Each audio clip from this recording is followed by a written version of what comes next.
महाराष्ट्रात आम्हाला चांगला प्रतिसाद मिळतोय, जास्त जागांवर नगरसेवक आणि महापौर बनवू, जनता आम्हाला जास्तीत जास्त मतदान करेल, असदुद्दीन ओवैसी यांनी विश्वास व्यक्त केलेला आहे।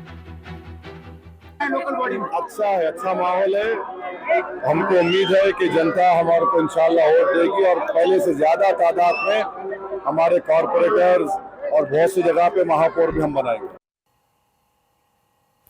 तर लातूरमध्ये भाजपच्या 18 बंडखोर कार्यकर्त्यांची हकालपट्टी करण्यात आली आहे। 18 बंडखोर कार्यकर्त्यांची पक्षातून 6 वर्षांसाठी हकालपट्टी करण्यात आली आहे। भाजपच्या निष्ठावंत कार्यकर्त्यांना डावलून तिकीट वाटप झाल्याचा आरोप करत भाजपच्या कार्यकर्त्यांनी बंड पुकारला होता। निष्ठावंत नाराज कार्यकर्त्यांची आघाडी तयार करत नामनिर्देशन पत्र दाखल करून अपक्ष निवडणूक लढवण्याचा निर्णय नाराज भाजपच्या कार्यकर्त्यांनी घेतला होता। तर आता या कार्यकर्त्यांवर पक्षाकडून कारवाई करण्यात आली आहे।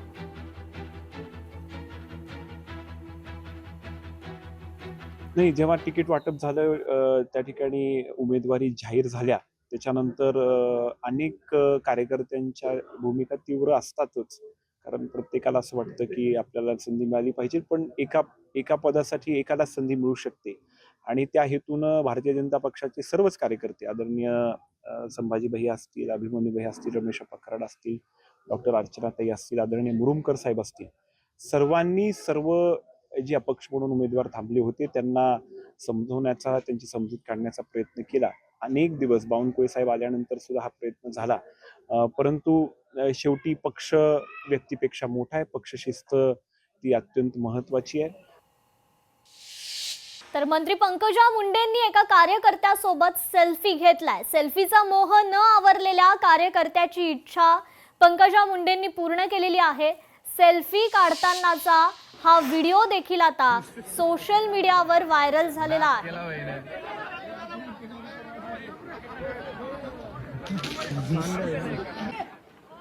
एका कार्यकर्त्याला मंत्री पंकजा मुंडे यांच्यासोबत सेल्फी काढायचा होता, त्याचा सेल्फी काढण्याचा मोह न आवरलेला हा कार्यकर्ता मंत्री पंकजा मुंडे यांनी मात्र या कार्यकर्त्याची इच्छा पूर्ण केली।